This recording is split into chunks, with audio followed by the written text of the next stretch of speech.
ወላድ እኮ አንድ ፋኖ ቢሞትባት 3 ፋኖ ትወልዳለች። ያችን እየገደለ ነው ምርጫ የሚያስመርጥ። ወላዶችን መግደል ታይተው እንዴት ሆኖ ነው ምርጫውን የሚያስመርጠው? ቤታችን ተኝተን ሳናድር እንዴት አድርገን ምርጫ ምን ነው? መጀመሪያ ቤታችን ለምን አነ ዛሬ ክምራችን በዳሪ አይደል ያለ በሞርተር አይደል እያቃጠለ ያለ ክምራችን እንዴት ያለ መንግስቱ ነው መንግስት እንደው እንደዚህ ስለያፈ የዘንድሮ ምርጫ ሀገሪቱን ወደ ባሰ ቀውስ ሊያሸጋግራት ይችላል ተባለ።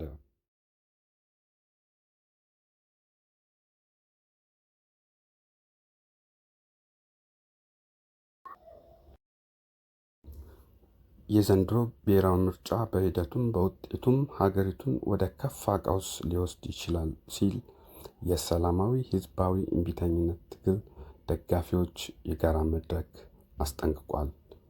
የጋራ መድረኩ ትናንት ባወጣው መግለጫ ይህ ምርጫ በይስሙላ የሚካሄድ ብቻ ሳይሆን ያሉትን አገራዊ ችግሮች ይበልጥ የሚያባብስ እና የሚያወሳስብ ነው ብሏል።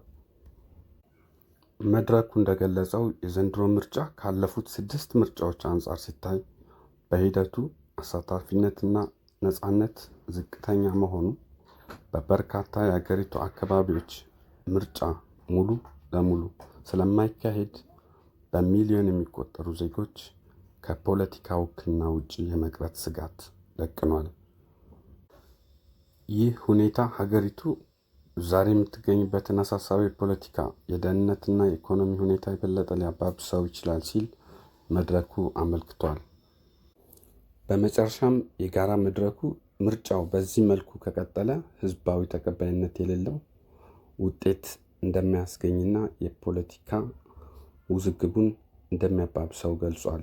ስለሆነም ሁሉም አቀፍ አካታችና ነፃ የሆነ ሀገራዊ የፖለቲካ ውይይት መካሄድ አለበት የሚል ጥሪ አቀርቧል። ከሌሎች የፖለቲካ ኃይሎች ጋር ተባብረን መንግስት እንሆናለን በልካችን። ያ ሲባል ኢህአዴግ ሰፍሮ በሰጠው የአማራ ክልል ውስጥ ማለት አይደለም። አማራ ባለበት የትኛው ማዕዘን በወለጋ፣ በመተከል፣ በሌላውም ቀጠና ያለው አማራ ራሱን በራሱ እንዲያስተዳድር፣ ፖለቲካዊ ውክልና እንዲኖረው፣ የጸጥታ ውክልና እንዲኖረው፣ እንደ ህዝብ እንዲኖር፣ ቋንቋውን፣ ባህሉን፣ መብቱን እንዲያዳብር የሚያደርግ መደላድል መፍጠር ግዴታችን ነው።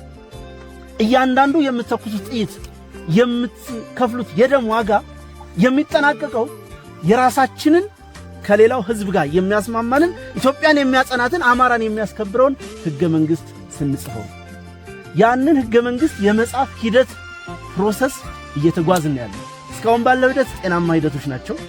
ብዙ ችግሮች አሉ። ብዙ ከህዝብ ጋር የተገናኘ